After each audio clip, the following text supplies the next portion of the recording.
Hi ವೀಕ್ಷಕರೇ, ನೋಡಿ, ಸರ್ಕಾರದಿಂದ ಗೃಹಲಕ್ಷ್ಮಿ ಫಲಾನುಭವಿಗಳಿಗೆ ಮುಖ್ಯವಾದ ಮಾಹಿತಿನ ಕೊಟ್ಟಿದ್ದು, ಇನ್ನು ಮುಂದೆ ನಿಮಗೆ ವೋಟರ್ ಐ ಡಿ ಇದ್ದರೆ ಮಾತ್ರ ಗೃಹಲಕ್ಷ್ಮಿ ಹಣ ಬರೋದು ಮತ್ತು ನಿಮ್ಮ ವೋಟರ್ ಐ ಡಿನ ಗೃಹಲಕ್ಷ್ಮಿ ಒಂದು ಖಾತೆಗೆ ಲಿಂಕ್ ಮಾಡಿಸ್ಬೇಕು. ಹೌದು ವೀಕ್ಷಕರೇ, ನಿಮ್ಮ ವೋಟರ್ ಐ ಡಿನ ಈ ಕೂಡಲೇ ನೀವು ನಿಮ್ಮ ಗೃಹಲಕ್ಷ್ಮಿಗೆ ಲಿಂಕ್ ಮಾಡಿಸಿದ್ರೆ ಮಾತ್ರ ಸರ್ಕಾರದಿಂದ ಗೃಹಲಕ್ಷ್ಮಿ ಹಣ ಬರ್ತಾ ಇದ್ದು, ಸರ್ಕಾರ ಗೃಹಲಕ್ಷ್ಮಿಗೆ ಒಂದು ಮೊಬೈಲ್ ಅಪ್ಲಿಕೇಶನ್ ಕೂಡ ಕೊಟ್ಟಿದ್ದಾರೆ.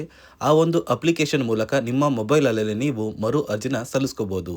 ಹಾಗಾದರೆ ಹೇಗೆ ಮರು ಅರ್ಜಿನ ಸಲ್ಲಿಸೋದು ಮತ್ತು ಯಾರಿಗೆಲ್ಲ ಗೃಹಲಕ್ಷ್ಮಿ ಹಣ ಕ್ಯಾನ್ಸಲ್ ಆಗುತ್ತೆ ಮತ್ತು ಏನೆಲ್ಲ ಮಾಹಿತಿ ಬಂದಿದೆ ಅಂತ ತಿಳ್ಕೊಳ್ಳೋಣ. ಇದರ ಜೊತೆಗೆ ಸರ್ಕಾರ ಪ್ರತಿಯೊಂದು ಗೃಹಲಕ್ಷ್ಮಿ ಫಲಾನುಭವಿಗಳನ್ನು ಆಯ್ಕೆ ಮಾಡಿ ಸುಮಾರು ಒಟ್ಟು 27 ಜಿಲ್ಲೆಗಳಿಗೆ 3 ತಿಂಗಳ ಬಾಕಿ ಇರುವ ಗೃಹಲಕ್ಷ್ಮಿ ಹಣನ ಜಮಾ ಕೂಡ ಮಾಡ್ತಾ ಇದೆ. ಯಾವ ಜಿಲ್ಲೆಗಳಿಗೆ ಹೇಗೆ ಹಣ ಬರ್ತಾ ಇದೆ ಅಂತ ಕೂಡ ನಾನು ನಿಮಗೆ ತಿಳಿಸ್ಕೊಡ್ತೀನಿ. ಅದಕ್ಕಿಂತ ಮೊದಲು ನೋಡಿ ವೀಕ್ಷಕರೇ, ನನ್ನ ಚಾನಲ್ನ ನೀವು ಸಬ್ಸ್ಕ್ರೈಬ್ ಆಗದೆ ಹಾಗೆ ಇದ್ದರೆ ದಯಮಾಡಿ ಪ್ರತಿಯೊಬ್ಬರು ಚಾನಲ್ನ ಸಬ್ಸ್ಕ್ರೈಬ್ ಮಾಡ್ಕೊಳ್ಳಿ, ಹಾಗೆ ವಿಡಿಯೋಗೆ ಒಂದು ಲೈಕ್ನ ಕೊಡಿ.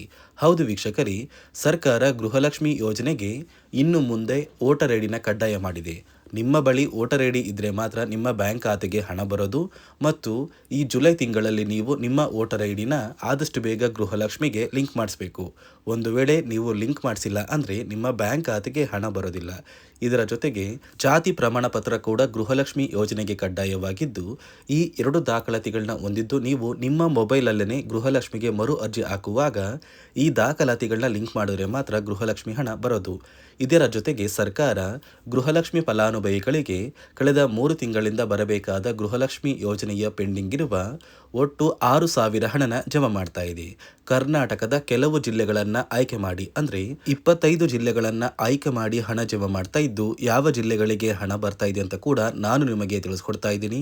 ನೋಡಿ ವೀಕ್ಷಕರೇ, ಮೊದಲು ಸರ್ಕಾರ ಯಾವ ಕಾರಣಕ್ಕೆ ಗೃಹಲಕ್ಷ್ಮಿ ಯೋಜನೆಗೆ ಹೊಸ ರೀತಿಯ ಒಂದು ನಿಯಮಗಳನ್ನ ತಂದಿದೆ ಅಂದರೆ, ಇಲ್ಲಿ ಗೃಹಲಕ್ಷ್ಮಿಯಲ್ಲಿ ಸುಮಾರು 6ರಿಂದ 7 ಲಕ್ಷಕ್ಕಿಂತ ಅಧಿಕ ಮಹಿಳೆಯರ ಹತ್ರ ಒಂದು ವೋಟರ್ ಐ ಡಿ ಕಾರ್ಡ್ ಇಲ್ಲ. ಅಂದರೆ ವೋಟರ್ ಐ ಡಿ ಇಲ್ಲ ಅಂದರೂ ಕೂಡ ಅವರು ಸರ್ಕಾರದಿಂದ ಬರುವ ಗೃಹಲಕ್ಷ್ಮಿ ಹಣನ ಪಡಿತಾ ಇದ್ದಾರೆ.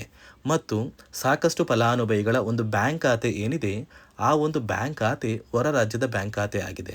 ಅಂದರೆ ಕರ್ನಾಟಕದಲ್ಲಿರುವಂತಹ ಫಲಾನುಭವಿಗಳು ಬೇರೆ ರಾಜ್ಯದಲ್ಲಿ ಹೊಂದಿರುವಂತಹ ಒಂದು ಬ್ಯಾಂಕ್ ಖಾತೆನ ಕೊಟ್ಟು ಗೃಹಲಕ್ಷ್ಮಿ ಹಣನ ಪಡಿತಾ ಇದ್ದಾರೆ. ಅದೇ ರೀತಿ ಸಾಕಷ್ಟು ರೀತಿಯ ಹೊಸ ಬದಲಾವಣೆಗಳು ಯಾವ ಕಾರಣಕ್ಕೆ ಬರ್ತಾ ಇದೆ ಅಂದರೆ, ಗೃಹಲಕ್ಷ್ಮಿ ಯೋಜನೆಯಲ್ಲಿ ಅರ್ಹವಿರುವ ಫಲಾನುಭವಿಗಳಿಗೆ, ಅಂದರೆ ಕರ್ನಾಟಕದವರಾಗಿದ್ದು ಕರ್ನಾಟಕದಲ್ಲೇ ವೋಟರ್ ಐ ಡಿನ ಹೊಂದಿದ್ದು ಕರ್ನಾಟಕದ ಫಲಾನುಭವಿಗಳಾಗಿದ್ದು ಇವರ ಬ್ಯಾಂಕ್ ಖಾತೆಗೆ ಹಣ ತಲುಪಬೇಕು. ಬೇರೆ ಫಲಾನುಭವಿಗಳಿಗೆ ಯಾವುದೇ ಕಾರಣಕ್ಕೂ ಹಣ ತಲುಪಬಾರದು ಅಂತ ಸರ್ಕಾರ ನಿರ್ಧಾರ ಮಾಡಿದೆ.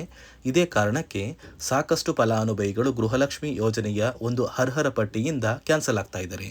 ನಿಮ್ಮ ಒಂದು ಮನೆ ಬಾಗಿಲಿಗೆ ಸರ್ಕಾರದಿಂದ ಅಧಿಕಾರಿಗಳು ಬರ್ತಾರೆ. ಸೊ ಸರ್ಕಾರ ಗೃಹಲಕ್ಷ್ಮಿ ಮರು ನೋಂದಣಿಗೆ ಒಂದು ಅಪ್ಲಿಕೇಶನ್ ಕೂಡ ಕೊಟ್ಟಿದ್ದಾರೆ. ಅಂದರೆ ಮೊಬೈಲಲ್ಲೇ ಆ ಒಂದು ಅಧಿಕಾರಿಗಳು ನಿಮ್ಮ ಮನೆ ಬಾಗಿಲಿಗೆ ಬಂದು ನಿಮ್ಮ ದಾಖಲಾತಿಗಳಾದ ರೇಷನ್ ಕಾರ್ಡ್, ಆಧಾರ್ ಕಾರ್ಡ್ ಮತ್ತು ವೋಟರ್ ಐ ಡಿ ಇದೀಗ ಕಡ್ಡಾಯ ಮಾಡಿದೆ.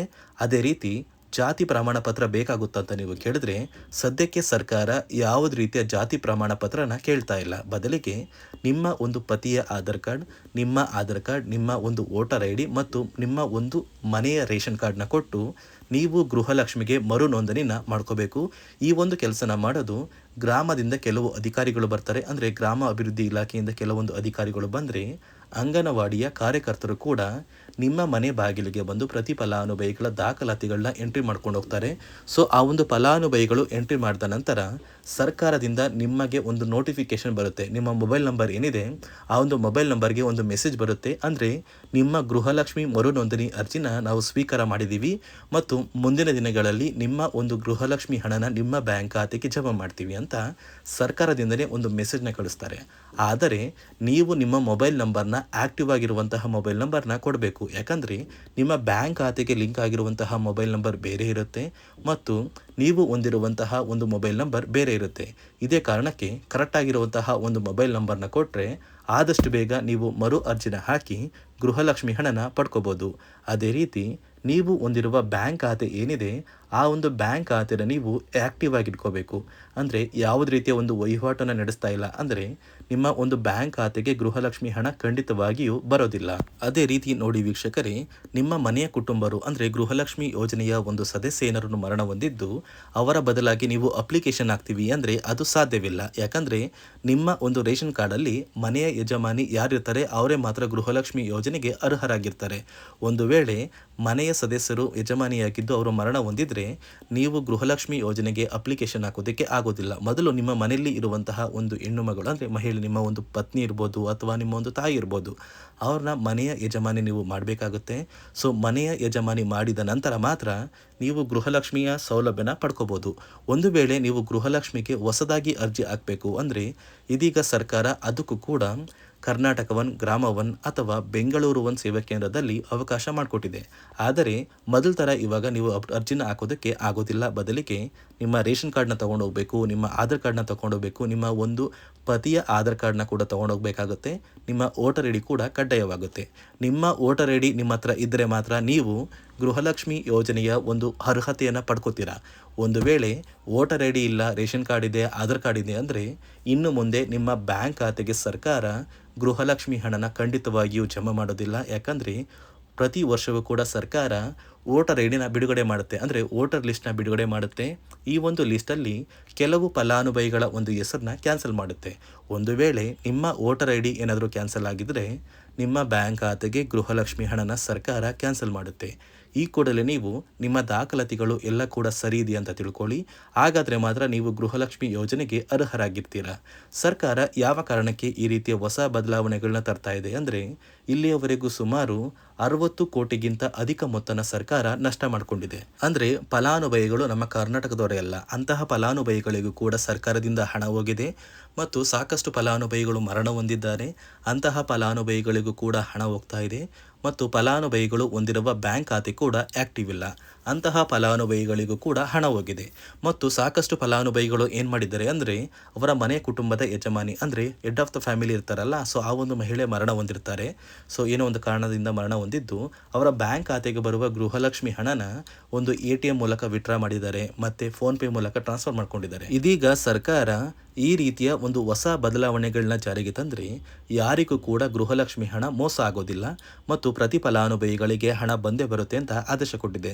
ನೀವು ಕೇಳ್ಬೋದು ವೀಕ್ಷಕರೇ, 3 ವರ್ಷದಿಂದ ಯಾವುದೇ ಕಾರಣಕ್ಕೂ ನಮಗೆ ಗೃಹಲಕ್ಷ್ಮಿ ಯೋಜನೆ ಹಣ ಮಿಸ್ ಆಗಿಲ್ಲ.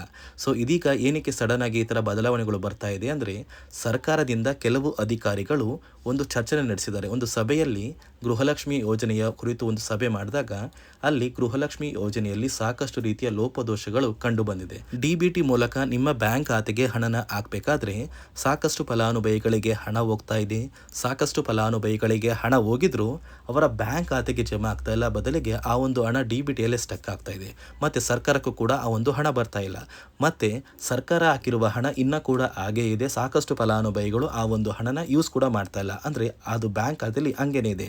ಇದೇ ಕಾರಣಕ್ಕೆ ಸರ್ಕಾರ ಈ ರೀತಿಯ ಹೊಸ ಬದಲಾವಣೆಗಳನ್ನ ತಂದಿದ್ದು, ಯಾರೆಲ್ಲ ಫಲಾನುಭವಿಗಳು ಸರ್ಕಾರಕ್ಕೆ ತೆರಿಗೆನ ಕಟ್ತಾ ಇದ್ದೀರಾ, ಗೌರ್ನಮೆಂಟ್ ಜಾಬಲ್ಲಿದ್ದೀರಾ ಮತ್ತು ಇನ್ಕಮ್ ಟ್ಯಾಕ್ಸ್ನ ಪೇ ಮಾಡ್ತಾ ಇದ್ದೀರಾ, ಇಂತಹ ಫಲಾನುಭವಿಗಳ ಹೆಸರನ್ನ ಇನ್ನು ಮುಂದೆ ಸರ್ಕಾರ ಗೃಹಲಕ್ಷ್ಮಿ ಯೋಜನೆಯಿಂದ ಕ್ಯಾನ್ಸಲ್ ಮಾಡಿದೆ. ನಿಮ್ಮ ಒಂದು ರೇಷನ್ ಕಾರ್ಡ್ BPL ರೇಷನ್ ಕಾರ್ಡಿಂದ APL ಆಗಿದ್ರು ಕೂಡ ನೀವು ಗೃಹಲಕ್ಷ್ಮಿ ಯೋಜನೆಯನ್ನು ಪಡೆಯೋದಕ್ಕೆ ಅರ್ಹರಾಗಿರ್ತೀರಾ. ನೋಡಿ ವೀಕ್ಷಕರೇ, ಸರ್ಕಾರದಿಂದ ಪ್ರತಿ ಫಲಾನುಭವಿಗಳಿಗೆ ಒಟ್ಟು 3 ತಿಂಗಳ ಗೃಹಲಕ್ಷ್ಮಿ ಯೋಜನೆಯ ಬಾಕಿ ಇರುವ ಹಣನ ಜಮಾ ಮಾಡ್ತಾ ಇದ್ದು, ನಾಳೆ ಗುರುವಾರ ಜುಲೈ 16ರಂದು ಕರ್ನಾಟಕದ 27 ಜಿಲ್ಲೆಗಳಿಗೆ ಈ ಒಂದು ಹಣ ಬರ್ತಾ ಇದ್ದು, ಯಾವ ಜಿಲ್ಲೆಗಳಿಗೆ ಹಣ ಬರ್ತಾ ಇದೆ ಅಂದರೆ ಬಾಗಲಕೋಟೆ, ಬೆಂಗಳೂರು ನಗರ, ಬೆಂಗಳೂರು ಗ್ರಾಮಾಂತರ, ಬೆಳಗಾವಿ, ವಿಜಯಪುರ, ಧಾರವಾಡ, ರಾಮನಗರ, ಚಿಕ್ಕಬಳ್ಳಾಪುರ, ಚಿತ್ರದುರ್ಗ, ಗದಗ, ಹಾವೇರಿ, ಉತ್ತರ ಕನ್ನಡ, ಶಿವಮೊಗ್ಗ, ತುಮಕೂರು, ಕೋಲಾರ, ಬಳ್ಳಾರಿ, ಚಾಮರಾಜನಗರ, ಬೀದರ್, ಚಿಕ್ಕಮಗಳೂರು, ಕಲಬುರಗಿ, ದಕ್ಷಿಣ ಕನ್ನಡ, ಕೊಪ್ಪಳ, ಹಾಸನ, ರಾಯಚೂರು, ಕೊಡಗು, ಯಾದಗಿರಿ, ಮಂಡ್ಯ, ಮೈಸೂರು ಮತ್ತು ಉಡುಪಿ. ಹೀಗೆ ಸರ್ಕಾರ ಪ್ರತಿ ಫಲಾನುಭವಿಗಳಿಗೆ ಕಳೆದ 3 ತಿಂಗಳಿಂದ ಬರಬೇಕಾದ ಗೃಹಲಕ್ಷ್ಮಿ ಹಣನ ಜಮಾ ಮಾಡ್ತಾ ಇದೆ. ನೀವು ಎಷ್ಟು ಬೇಗ ನಿಮ್ಮ ವೋಟರ್ ಐ ಡಿನ ಲಿಂಕ್ ಮಾಡ್ತೀರಾ ಅಷ್ಟು ಬೇಗ ಹಣನ ಪಡ್ಕೋತೀರಾ. ಮತ್ತು ಈ ಒಂದು ವಿಡಿಯೋನ ನಿಮ್ಮ ಪ್ರತಿಯೊಂದು ಸ್ನೇಹಿತರಿಗೆ ಶೇರ್ ಮಾಡಿ ಅಂತ ಹೇಳ್ತಾ, ಇದಿಷ್ಟು ಸರ್ಕಾರದಿಂದ ಬಂದಿರುವ ಮಾಹಿತಿಯಾಗಿದೆ. ನಾನು ಕೊಟ್ಟಿರುವ ಮಾಹಿತಿ ನಿಮಗೆ ಇಷ್ಟ ಆಗಿದ್ದಲ್ಲಿ ನನ್ನ ಚಾನಲ್ನ ಸಬ್ಸ್ಕ್ರೈಬ್ ಮಾಡಿಕೊಂಡು ಹಾಗೆ ವಿಡಿಯೋಗೆ ಒಂದು ಲೈಕ್ನ ಕೊಡಿ.